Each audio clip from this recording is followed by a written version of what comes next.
Isa!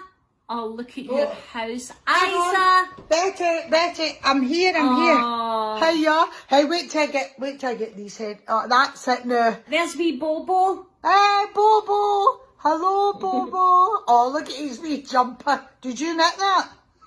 No, I can't knit. As my Jim says, I tried to knit a scarf and it looked like a fish tank. How was your Christmas? It was good. Well, chaos, the usual, you know. Simone, the weight of the boys, all their kids, everybody run about, hundreds of wrapping paper. They'll never play with half the toys either, but it was great, you know, it was Christmas. Oh, my Jim never liked that, you know, all the noise and the screaming and the wains and the mess and the paper hats and the crackers. He hated all that kind of thing, my Jim. Yeah, he wasn't too keen on that, was he? No, I remember that year he's come up here, and I do remember saying to him, you know, listen, Jim, when he didn't, he was getting annoyed at the wains and stuff, and I said, listen, that's Christmas. This is a house. It's joy. That's life, Jim. But he didn't really take to that, did he? No, he never liked it.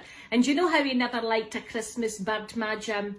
My Jim liked a nice steak pie out of McLean's, the bakers. And do you know what I got myself this year? What? I got myself a beautiful turkey crown with cream sauce. Oh, where'd you get that? Out of Marks and Spencer's. Oh, treated yourself. Oh, you deserve that, Betty. You deserve it. Oh, I'm glad. Didn't we? We ate it. Oh, we Bobo as well. And you know what else I did? Because you know how my Jim never liked an open flame. Oh, I remember that. Remember my mammy used to get the wee brandy pudding and she'd pour the sherry over it and burn it in the flambe. I did that as well. It was brilliant. And talking about an open flame, do you know how Jim hated a candle in the flame? You got me that for my Christmas. Did you get it? Oh, come back. I saw it and I thought of you, because I just thought of you being on your own and your first Christmas without Jim, and I just thought that would be nice to have a wee Christmassy smell round about the house, you know. And Isa, thank you so much. I never even sent anything up to Fort William. And don't be daft. You've got enough on your plate there, I'll tell you. I just wanted to say that I feel as though we kind of lost each other for that time, and you're my sister, and I just want to thank you for being there for me. Nah, I never felt I was there enough, you know. What did you do on Christmas Day then? Did Stephen get in touch with you? He did. My Stephen did a nice Zoom meeting with his lovely boyfriend. It was lovely. So you did that, and what, did you watch movies or something on the telly, or? Wait till you hear this. You know how I loved Live Aid? My Jim never wanted to hear it. It's no his. He likes different kind of music. Well, I always loved the Live Aid, and I never got to see the whole thing. My Stephen sent me a DVD of the Live Aid, and I put it on, and I sat there with my wee brandy. I got myself a wee hoff. Aye. And then I put it on, and see when Freddie Mercury went, "Eh-oh," I did, "Eh-oh," right back at him.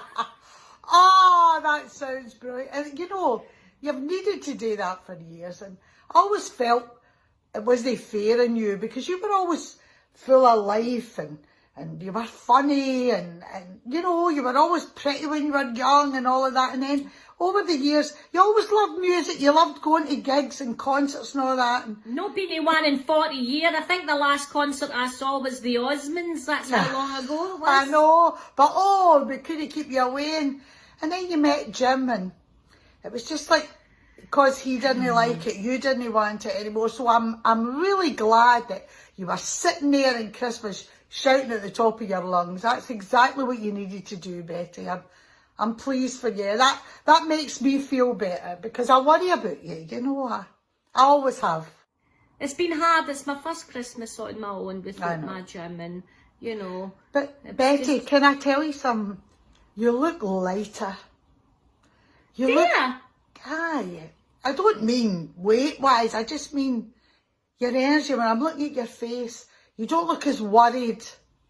I'm glad to see you looking so well. You know, I was on the Facebook. Aye.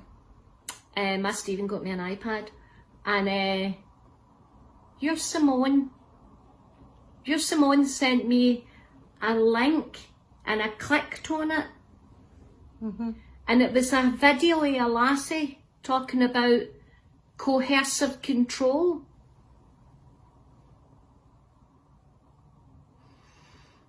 Isa, it's like she was saying my life.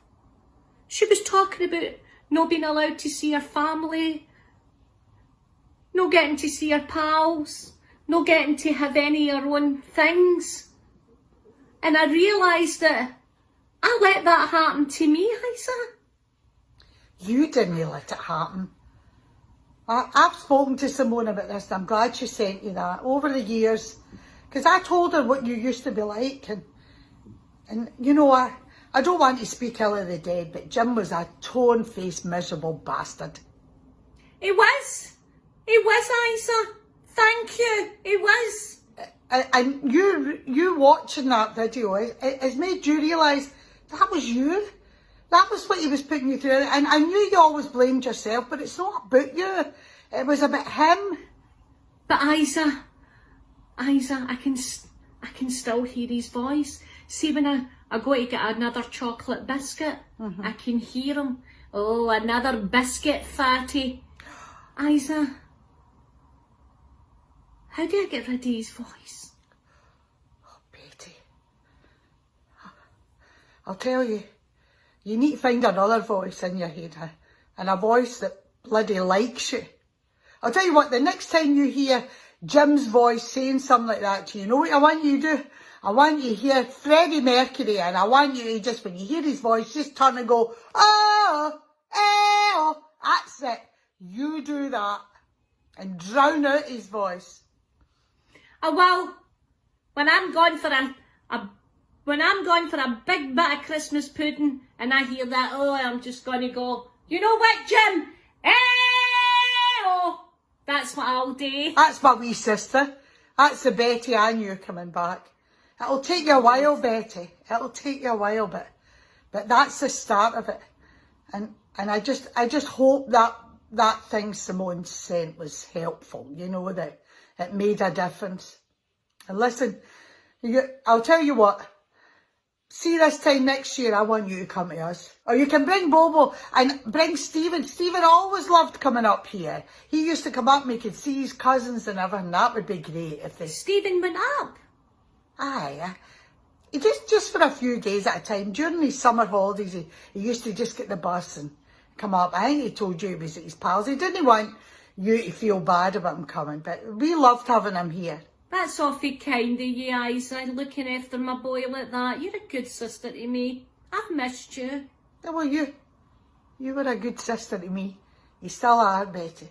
So I want you up here next year. Boxing Day, we'll be in our pyjamas, a box of celebrations, and we'll be watching a Doris Day film. The way we used to when we were young. Are you for it? You'll hear me coming on the bus.